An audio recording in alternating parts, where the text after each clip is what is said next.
ये एपिसोड अगले 3-4 मिनट उन स्टूडेंट्स के लिए हैं जिन्होंने ऑस्ट्रेलिया के लिए अप्लाई किया है और किसी ना किसी कारण से उनके जीटी के रिजेक्शन आए हैं फॉर फरवरी इनटेक। कुछ इंपॉर्टेंट फैक्टर्स जो आपके जीटी रिजेक्शन में रिस्पॉन्सिबल होते हैं आज मैं आपके साथ शेयर करूंगा।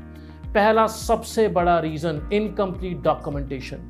जब एक स्टूडेंट आके कंसल्टेंट या यूनिवर्सिटी को ये कहता है मेरे पास तो यही कागज हैं, इसी के साथ मैनेज करो।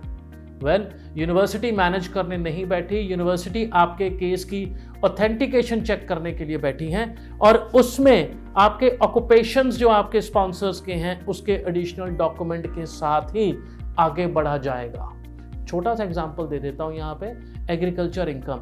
अगर आप सिर्फ और सिर्फ तहसीलदार इनकम सर्टिफिकेट से अपनी जीटी अप्रूवल की तरफ बढ़ रहे हैं, आज ही रुक जाइए, क्योंकि वो एडिशनल डॉक्यूमेंट की रिक्वायरमेंट आएगी ही आएगी वहां से।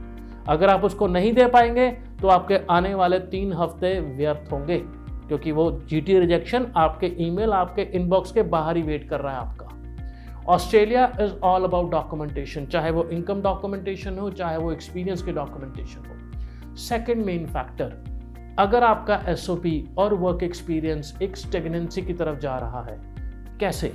एग्जाम्पल लेते हैं किसी प्रोफाइल का, यहाँ पे जहां आपका एक्सपीरियंस 4 साल का आपने वर्क एक्सपीरियंस दिखाया है अपनी फाइल के अंदर और आपकी सैलरी 16,000 पे ही रुकी हुई है 4 सालों से। ये जीटी है कि नॉन जीटी?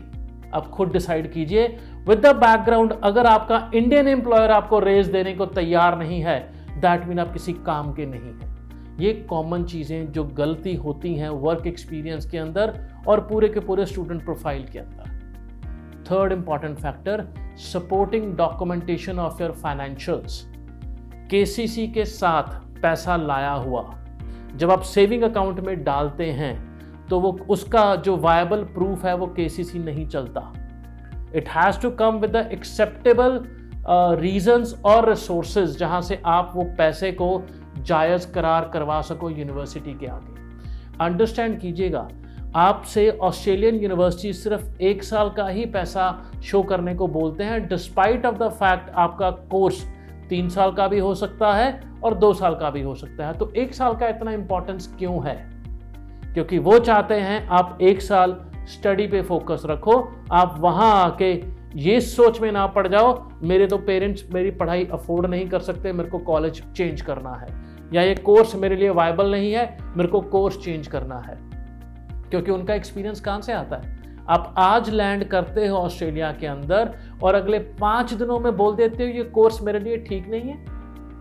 क्यों? ये उनका एक्सपीरियंस है। वेयरएज आपने जब यूनिवर्सिटी की जीटी अप्लाई की थी तो आपका जीटी तक का स्टेज कम से कम 8वें हफ्ते तक आता है। जीटी आज स्ट्रिक्ट क्यों हो रखी है? क्योंकि जो स्टूडेंट्स वहां गए हैं उन्होंने ऐसा एक्सपीरियंस यूनिवर्सिटीज को दिया है ताकि वो पीछे स्क्रू टाइट कर सकें यहां से आने वाले बच्चों का। उसका एक ही मंत्र है जीटी क्लियर करवाने का, डॉक्यूमेंटेशन एंड इंटरव्यू। इंटरव्यू में you have to give all the viable reason जिसके लिए आप वो कोर्स करना चाहते हैं, ऑल द वैल्यूएबल रीजन जिसके लिए आपको उस कोर्स के बाद जॉब कैसे मिलने वाली है। क्योंकि पढ़ाई एक इन्वेस्टमेंट है जो आपको बेस्ट रिजल्ट और इंटरेस्ट दे सकती है, बशर्ते आप क्लियर हो आप क्यों पढ़ना जा रहे हैं। क्या आपका अभी केस फेब इनटेक से डेफर होके जुलाई हो गया है ड्यू टू नॉन जीटी? तो आज ही ईएसएस ग्लोबल की टीम को कांटेक्ट करें और अपना अगले आने वाले इनटेक के लिए केस डिस्कशन करें।